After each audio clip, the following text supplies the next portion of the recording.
दुनिया न्यूज़ से सर, आज आपने सर बड़ा एक अहम ऐलान ये किया कि रेगुलरली प्रेस ब्रीफिंग्स मुनक्किद करने का जो फ़ैसला किया गया है, लगता है कि ये आपने ज़िम्मेदारी उठा ली है कि जो फ़ौज पे तनकीद हो रही है उसका जवाब खुद ही दिया जाएगा।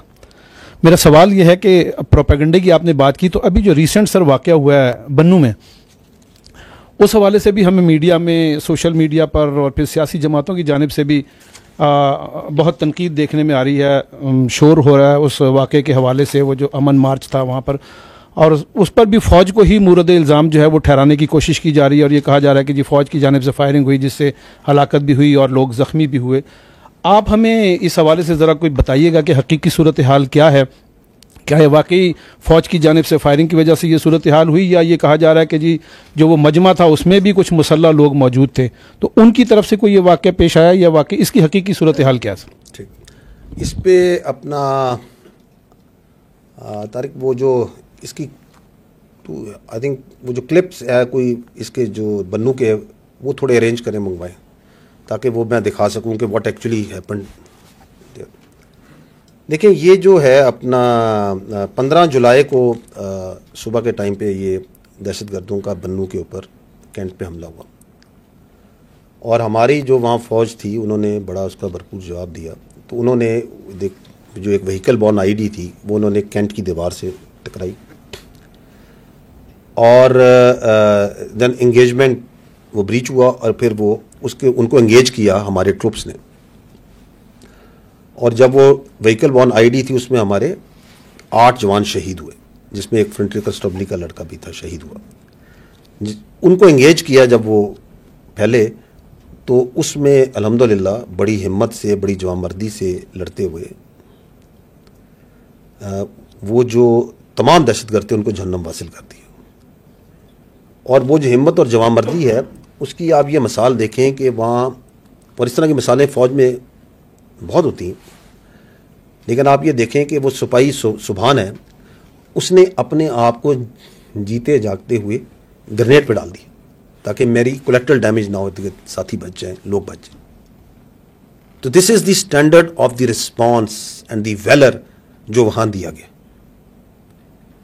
ये जो दहशतगर्द थे,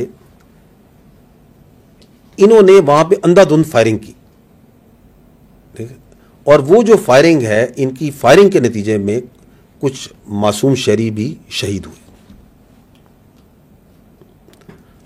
अगले दिन जो बन्नू के ट्रेडर्स थे उन्होंने कहा कि हमने अमन मार्च करना है। इंतजामिया ने के साथ की बातचीत, उन्होंने कहा जी कि उसके कुछ कवायद ज़ाबित होते हैं जब भी हम मार्च करते हैं कि यहाँ से चलेगा, ये होगा, रियासत मुखालिफ नारे नहीं लगाए जाएंगे। लेकिन जब वो अमन मार्च हुआ तो उसमें कुछ मखसूस नेगेटिव जो अनासिर हैं वो उसमें शामिल हुए, और उनमें से 1500 से 2000 के करीब वो जो रोड है, और ये आते हैं थोड़ी देर में, वो क्लिप्स आपको मैं दिखा भी देता हूँ, जहाँ पे वो ब्लास्ट हुआ था व्हीकल बॉर्न का, उस रोड से गुजरे।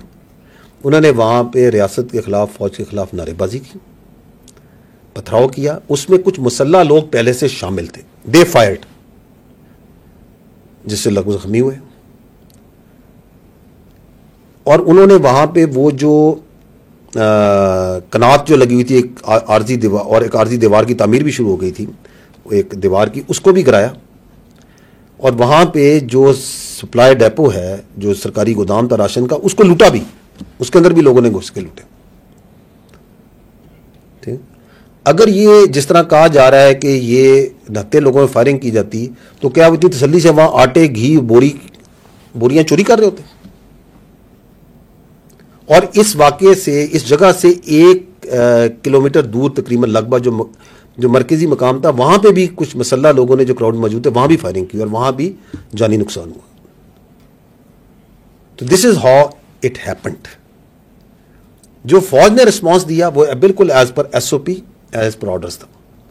देखिए, 9 मई के बाद, जब 9 मई का वाक़या हुआ, तो मखसूस एक सियासी गिरोह ने, एक इंतशारी टोले ने ये बातचीत करनी शुरू कर दी, एक प्रोपेगेंडा करना शुरू कर दिया कि जी फौज ने इनको रोका क्यों नहीं,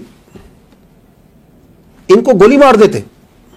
चूंकि इन्होंने गोली नहीं मारी, इसका मतलब है इन्होंने खुद इनको लेके आए। ये आपके सामने ये बयानिया चलाया, ये नहीं चलाया गया। तो फौज का सिस्टम बड़ा क्लियर है। इफ देयर इज वो मिलिट्री इंस्टॉलेशन है, बड़े क्लियर उसमें नीचे, और उसके मुताबिक ही वहाँ पे ट्रुप्स ने, ऑफिसर्स ने अपने आप कंडक्ट किया कि आप अगर फौजी तनसीबात पे किसी जगह पे कोई इंतशारी टोरा बलवाई आता है तो पहले उसको बड़ी क्लियर वार्निंग दी जाती है,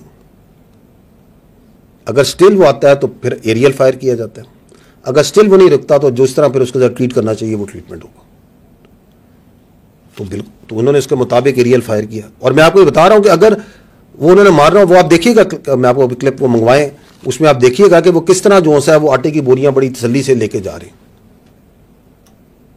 ठीक है, the issue is over here is कि ये क्यों हुआ। ये इसलिए हुआ कि आप की जो कानूनी निज़ाम है, जो आपका अदालती निज़ाम है, जो 9 मई के करने वाले हैं, उसके जो सहूलतकार हैं, उसके जो मनसूबा साज हैं, जब वो उनको ढील देगा, जब आप उनको कैफरे करदार पे नहीं पहुंचाएंगे, तो मुल्क के अंदर इंतशार और ये जो मॉब मेंटेलिटी है, इसे मॉब मेंटेलिटी कहते हैं, ये फाशिज्म है, ये फस्तायत है, ये मजीद फैलेगी। और ये जो उसके बाद जो एहतजाज है, ये जो लॉ एंड ऑर्डर है, रॉयट कंट्रोल है, ये तो सूबाई हुकूमत की इंतजामिया की जिम्मेदारी है, ये फौज की जिम्मेदारी तो नहीं है। एक क्राउड के अंदर आके शरपसंद अनासिर घुसते हैं और फायर करते हैं और लोगों को मारते हैं, तो ये जिम्मेदारी तो वहां की इंतजामिया की, पुलिस की, सूबाई हुकूमत की है। तो ये नहीं समझ आता कि अपनी एक सियासी जमात अपनी सूबाई हुकूमत के खिलाफ किस चीज का प्रोटेस्ट करवाई जा रही है। बिल्कुल प्रोटेस्ट होना चाहिए। ये जो वाकया हुआ, बन्नू का हुआ और वाकयात हैं, वो प्रोटेस्ट होना चाहिए, और अवाम के जज्बात और अवाम का गुस्सा इन दहशतगर्द वाकयात के ऊपर बिल्कुल हक बन जानिब है, बिल्कुल होना चाहिए। आप मार्चेस करें, अमन मार्चेस करें, प्रोटेस्ट करें दहशतगर्दी के खिलाफ, निकालें मार्चेस उन 8 शहीदों खिलाफ, फौज के और फ्रंटियर कंस्टेबलरी का, जो उस दिन शहीद हुए, उन 3 मासूम शहरियों के लिए जो शहीद हुए। डेरा इस्माइल खान में वो जो लेडी हेल्थ वर्कर्स, वो जो बच्चियां घर से निकली थी, जिनको इन खारजी फितनों ने, इन खारजियों ने, दहशतगर्दों ने भून के रख दिया, निकालें उनके लिए, मार्च करें, इन दहशतगर्दों के खिलाफ मार्च करें, बिल्कुल करें।